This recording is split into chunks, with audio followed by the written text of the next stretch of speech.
This really is the beginning of a new era, and I think beginning is an important part of that sentence.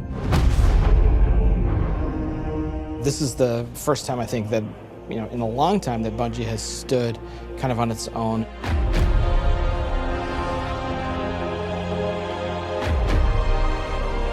And we're self-publishing. It's a really big deal. There's a huge opportunity here for us to really make our own decisions. It's a turning point for us. We are in charge of our own destiny. It's empowering and terrifying at the same time.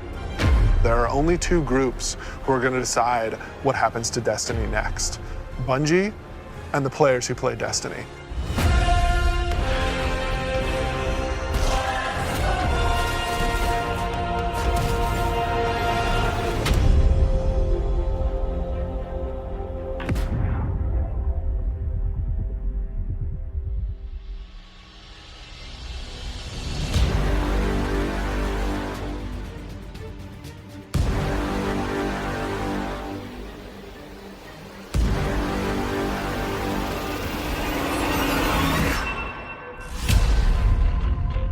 So at its core, Shadowkeep is about returning to the moon. We haven't been to the moon in a while, since Destiny 1, and a lot's changed.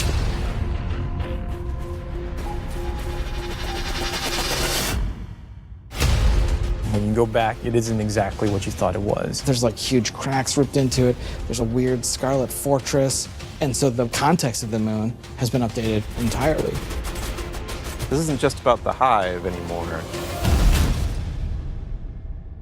It's about something else, something terrifying.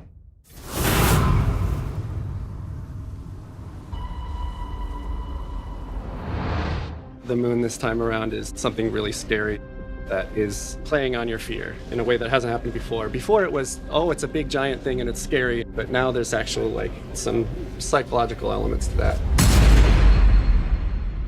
How long has it sat in silence, watching us? Much too long. Having Eris Morn come back instantly signals to players the tone shift and change. There's an undertone of threatening and psychological horror. You're all insufferable! We want to tap into what makes Guardians afraid. What are their worst fears? Shadowkeep refers to the things that Eris unleashed on the solar system. Nightmares are manifestations of a Guardian's past. What if the villains that you thought were well into the ground actually weren't, and they were being resurrected by the darkness? Eris is trying to figure out how she unleashed this kind of madness, and so she needs your help.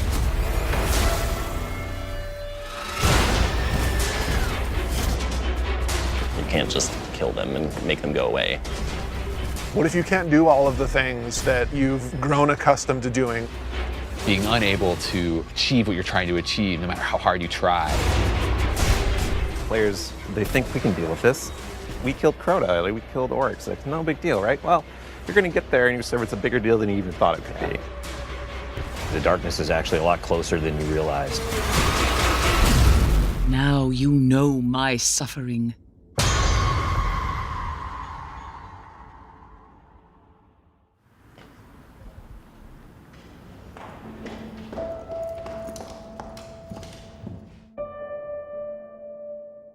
It's been a year, basically, of just a constant two-way dialogue with all of our passionate players. Under it or on the sides of it more? The number of green. That's really informed what it is that players want out of the Destiny game and how we're evolving, not just the story of the world, but what happens to you as a Guardian. The thing that's supposed to blow you back or whatever, it's related to acceleration. A bunch of the work that we're doing is about adding depth to the character sheet. The teams are thinking about how do we want to evolve armor, get more stats into the game, get more player customization. How can we get the depth of pursuit for how you want to play with this awesome character you've been building now for, some of us 5 years. And completely new ways of deepening the character RPG that we all know and love and want to be better.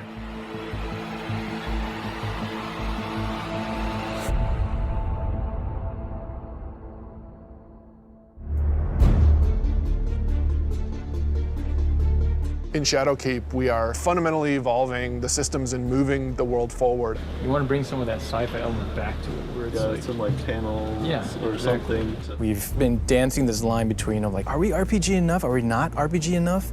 And now we're like, you know what? Screw it. Let's just go all in and just say, like, hey, let's give players what they want.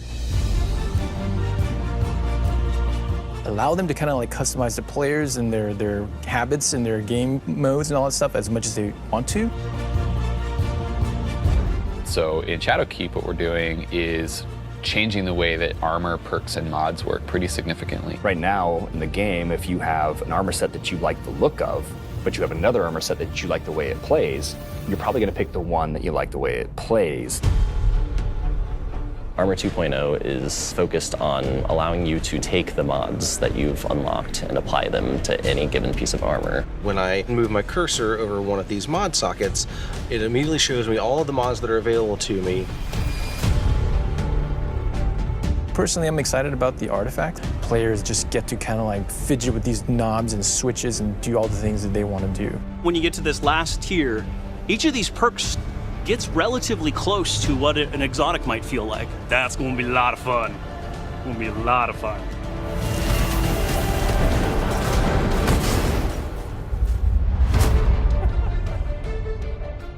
Finishing moves are a new thing for Shadowkeep. What's your favorite? I mean, there's some crazy ones. For the hunter, this awesome flourish where he actually does like spin in front of him, has two knives, and then just hits. I was like, what the heck? Like, what game is this? Yeah, Titan finisher. He jumps in the air, pulls back, looks at his fist, and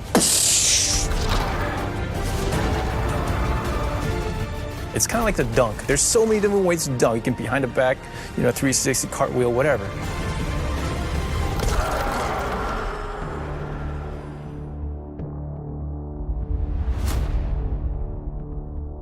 We're in the playtest lab every day, trying to figure out what's good for the game, what do people want, what have they been asking for, trying new ideas. So I want to try, I added radar hiding. Let me know how it feels to get shot by the heavy bow. I am working on an exotic heavy bow, and I'm just working on figuring out some knockback, trying to see how big this, okay, that's probably too much, but you get the idea. This is an exotic trace rifle. Fire it on an enemy and it creates a big old crit spot. Here's a hand cannon that Victor's working on. It fires special ammo, and it's a little bit like a one-handed sniper. Like, it's actually our only hand cannon with a scope on it. Right now, it kind of lights you on fire if you keep firing it too much. We'll see. Some people like it, some people are kind of but we'll hammer it all out. All right, it's time. It's about to get loud in here. 1v1. 1v1 on the board. Oh!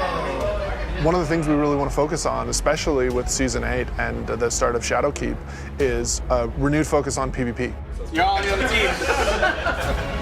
We're updating labs to include some much-loved game types from the past. We're also redoing a bunch of the playlists and how they work. But the really important thing for players to know is this is just the beginning. This is us building the foundation of what we're doing with the Crucible going forward.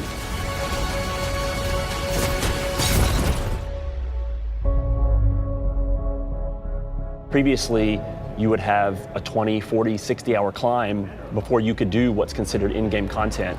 And now you can pretty much do that immediately. We want you to feel like you are in the end game from the moment you step on the planet. Leveling up your Guardian and becoming more powerful, overcoming dungeons, overcoming raids. For the raid, we had multiple destinations that we were considering, and Black Garden was like immediately top of the list. And everyone was like, yes, and I was like, yes, that's the one I wanted.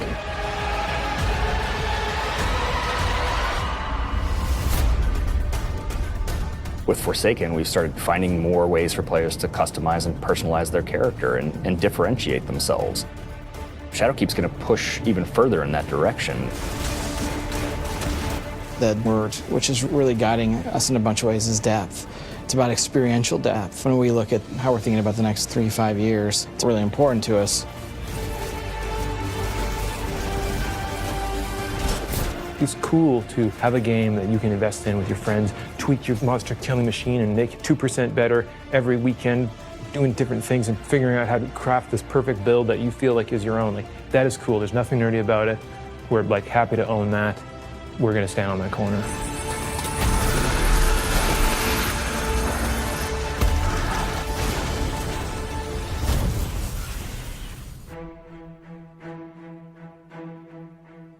As things change, if the game doesn't feel like it's changing to meet the new landscape, it just all fall down.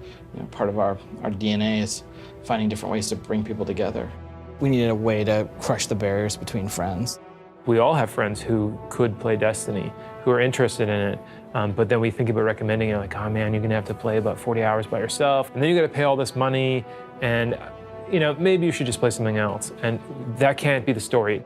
We need an entry point for your friends to be able to get into Destiny. This is just simply about bringing people together to make it easy for players to enter this universe. There's a new entry point coming out in September called New Light, and New Light is a free-to-download experience. We're going to start off in the same place where Guardians first came into the world. Guardian. Guardian? Eyes up, Guardian. It worked. You're alive. You started in the Cosmodrome. You're going back. Going back. Yeah, blast from the past. Okay, it's not going to break orbit, but it just might get us to the city. It's as easy as come in, make a character, play the amazing introduction to the game, and then land in the tower. And then we'll set them loose to open up the world as they see fit. And have sort of an array of potential in front of you. You can just start playing the game and get into some of the same activities that your friends might be playing. The campaigns from D to Year One, the Red War, Curse of Osiris, and Warmind. Every world we have will be available for them to explore and to free roam and to do bounties on. Every cooperative strike, whether they're playing with friends or matchmaking, every competitive multiplayer map. The D2 Year One raids like Leviathan. Full access to Gambit, the hybrid mode that we have. All these things are available to them for nothing.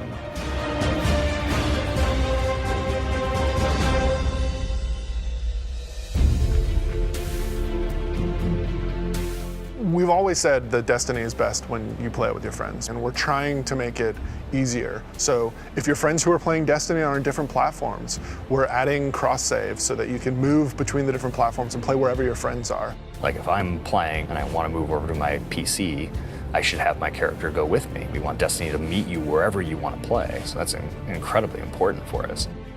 We wanted cross-save before we shipped Destiny 2, right? Like a bunch of it was built. We just couldn't get there for capital R reasons. And many of those reasons have disappeared. So we are headed full steam ahead on that. And we got to figure out how we're going to get there and how we're going to give the players what they want.